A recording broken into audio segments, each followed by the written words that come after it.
बदलिले ओडिशार राज्यपाल रघुवर दास। ओडिशार राज्यपाल भावे डॉक्टर हरिबाबू कंबवती को नियुक्ति कराई। हरिबाबू कंबवती मिजोराम राज्य थे। रघुवर दास को इस्तीफा पर हरिबाबू कंबवती राज्यपाल भावे नियुक्त होती। डॉक्टर हरिबाबू कंबवती को ओडिशार नुआ राज्यपाल भावे नियुक्ति देइछन्ति राष्ट्रपति। रघुवर दास को इस्तीफा को राष्ट्रपति ग्रहण करिसेंति। सूचना अनुसार मिजोराम राज्यपाल डॉक्टर कंबवती को ओडिशार राज्यपाल भावे नियुक्ति मिली।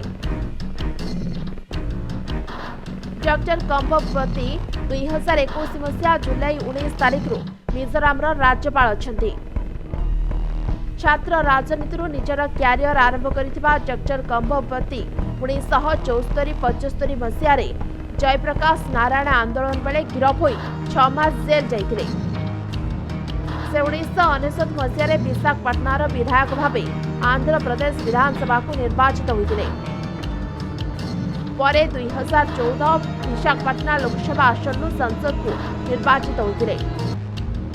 1953 मसीहा जून 15 तारिख रे आंध्र प्रदेश प्रकाशम जिलार चिमास समुद्रम गाँव में जन्मित कंबवती आंध्र प्रदेश विश्वविद्यालय इलेक्ट्रिकल एंड कंट्रोल सिस्टम रे मास्टर डिग्री और कंट्रोल सिस्टम रे डॉक्टरेट डिग्री हासिल करछन्ती। से Andhra Pradesh university engineering college रे 24 वर्ष धरी एसोसिएट प्रोफेसर भावे कार्य करथिले। ब्यूरो रिपोर्ट समय लाइव।